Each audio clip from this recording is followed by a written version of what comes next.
At the heart of world news, this is ITV in your region. From the studios of ITN, The News, with Julia Somerville. Hello, welcome to the programme. The headlines tonight.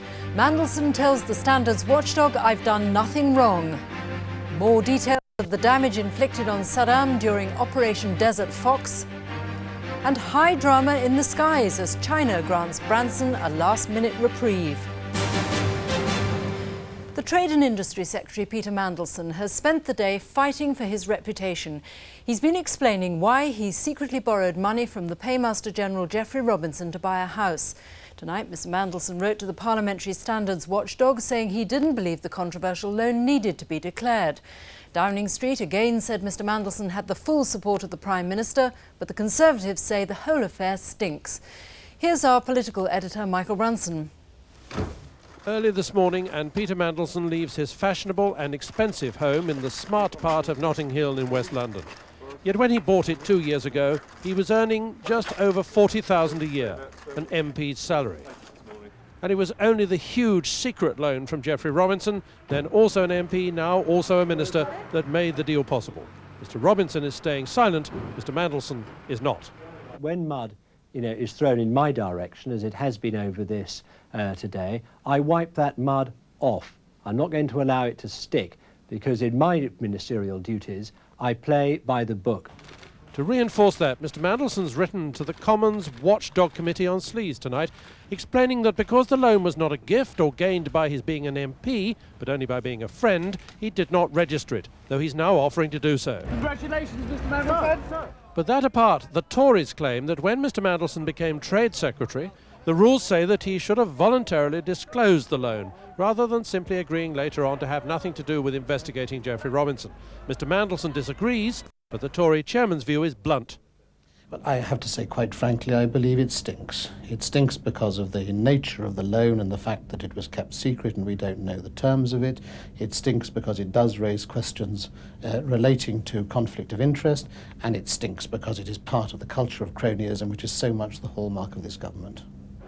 A month ago, with MPs on their way to hear a Queen's speech promising radical action like House of Lords reform, many Labour MPs were in buoyant mood. Tonight, many of them are privately and some publicly dismayed. Peter, of all people, must know that what matters to the public is how things look. And his argument that £330,000 is nothing between friends, I don't think will necessarily wash with ordinary people. Today, as Tony Blair, still dealing with the aftermath of the attacks on Iraq, met the German Defence Minister, it was made clear that Peter Mandelson still has the Prime Minister's full backing. So he will not resign, but he has been badly wounded by all this. Michael Branson, ITN, Westminster. And Michael Branson joins me now. Michael, how did such a master of PR and presentation as Mr Mandelson is fail to see the consequences of what he did, and particularly how the whole thing would look? Well, that is the question that most Labour MPs privately and some even publicly are asking. It is astonishing, I think, to all of us who know this man who was credited so often with being able almost to think what the tabloids were going to think before the tabloids even thought it. And he obviously, in my opinion, decided to take the risk of keeping this loan secret, and he now acknowledges, I believe, that that was a risk he shouldn't have taken, because he's openly saying that with hindsight he should have done things differently. Well, presumably this will damage his standing in the party, won't it? There are very mixed feelings in the party about Peter Mandelson. There always have been. Some see him as a totally Machiavellian, Svengali-like figure. He was meant to go to the DTI as a senior cabinet minister to broaden and enhance his reputation. And I think now he very badly needs some DTI-type success, perhaps with the Millennium Dome, to help really re-establish his reputation. Mike, thanks very much indeed. Well, more pictures were released today of the extent of the damage Allied airstrikes inflicted on Iraq. The Ministry of Defence said the bombings, including those by RAF Tornadoes, destroyed 3/4 of the sites targeted in Operation Desert Fox. Howell Jones reports. Saddam Hussein today meeting his closest advisors while the Western allies revealed just how much damage they'd done to the Iraqi war machine. At a briefing in London, the Ministry of Defence said the allies destroyed 3/4 of their targets in Iraq. Those close to Saddam will realise that we have the ability and the will to target the regime as distinct from the Iraqi people. These are the grounds of one of Saddam's presidential palaces on a newly released picture. The palace was untouched, but the attack targeted an underground control center. This is a steel mill which makes components for missiles and Iraq's nuclear plants.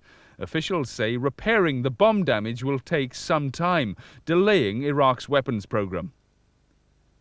And this is the Iraqi Ministry of Industry in Baghdad. The Allies say it's an example of precision bombing in an area where civilians might be at risk. If you're asking me how many civilian casualties we were expecting, then I think those would be confined to people who were inside military buildings that we were attacking.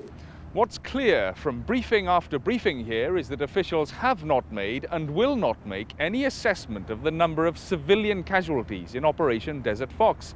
Any such assessment, they say, would simply have to rely on guesswork. Howell Jones, ITN, at the Ministry of Defence. Princess Diana's former butler, Paul Burrell, cleared his desk today at the office of the charity set up in her memory. He said he was very sad to go after being made redundant from his job as a fundraiser.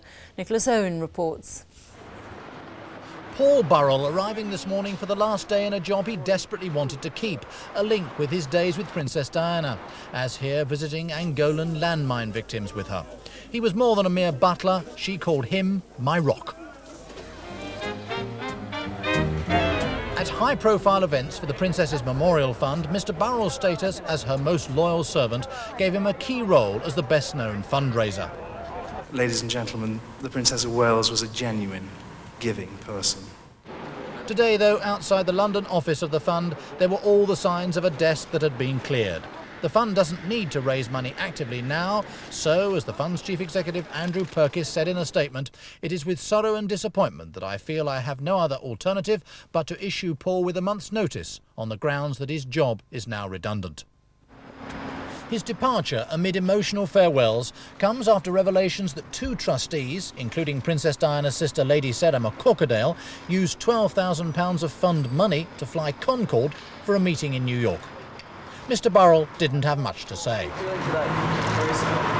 Very sad, he said, and a colleague who had also worked for Diana agreed.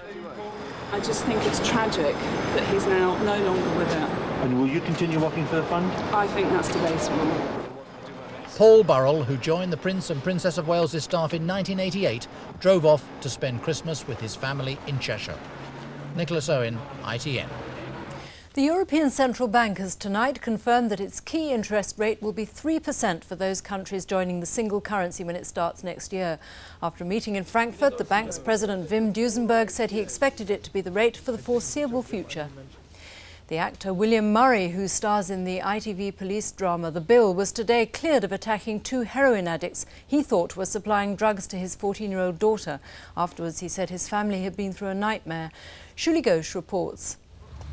Relief for William Murray, better known as Detective Sergeant Don Beach in the police drama The Bill. He was accused of assaulting two addicts he believed were supplying drugs to his daughter. Today he spoke of the end of the nightmare. This year was a complete... someone hijacked it. It didn't exist. Now all I've got left is 2 days before Christmas to try and get Christmas in... or a Christmas atmosphere in my house. How's your daughter now, Bill? My daughter's fine. The jury heard how Mr. Murray's daughter had written in her diary about taking drugs at the home of one of the alleged victims, Andrew Joyce. The actor had gone looking for her here and at the home of the second man, Brian Basquill, an addict who, the court was told, injected heroin in front of the girl. It was here that Mr. Murray and 3 other men were said to have punched Joyce and Basquill. Today, cleared of all charges, the actor said drugs are a problem all parents should be aware of. Nobody realises the problems that are in the... I mean, they're in all the schools, even the so-called posh schools. There's a problem there and we have to deal with it the best way we can. Mr. Murray says his daughter is now sorting her life out and the family can at last look forward to Christmas. Shuli Ghosh, ITN, Basildon Crown Court. Lord Soper, the veteran Labour peer and Methodist campaigner, has died at the age of 95. He was famous for his open-air preaching at Speaker's Corner in Hyde Park. Harry Smith has been looking back at his life. What you will have to do, my friend, is to get a pencil and paper and write these things down, because my experience of you is you never remember them for 10 seconds. He first climbed on his soapbox, he said, to find some way of speaking to those who wouldn't come to his church. His open-air sermons at Speaker's Corner and Tower Hill became a weekly event which lasted 70 years. He rang true, and that's what really counts. A man who believed it and said it, and you knew when you heard him that it came from his own experience and his conviction. Is there any purpose in growing old? He continued to take his message to the people in his later years, even after being elevated to the House of Lords. The Labour Lord and Methodist preacher campaigned against war, poverty, gambling and capitalism. And he celebrated his 90th birthday on a soapbox by the Thames. Harry Smith, ITN. Lord Soper, who died today. Richard Branson and his fellow balloonists are tonight flying over central China, back on course for their record attempt after a day of high drama. This afternoon, China finally granted the team permission to use its airspace, reversing an order which would have ruined the mission. Sue Saville reports. We've just got permission to do this, to go to China. There couldn't have been better news for the balloon team. They'd feared they'd have to abort the mission when China demanded they land. But high-level negotiations paid off. I think diplomacy won the day, and using friends like Ted Heath and Tony Blair at number 10, I think the Chinese really graciously agreed to help us. Richard Branson's parents came to hear the latest and to chart their son's progress. They're managing to keep cheerful. And I said, listen, I'm optimistic. I know they're going to be all right. And here they are.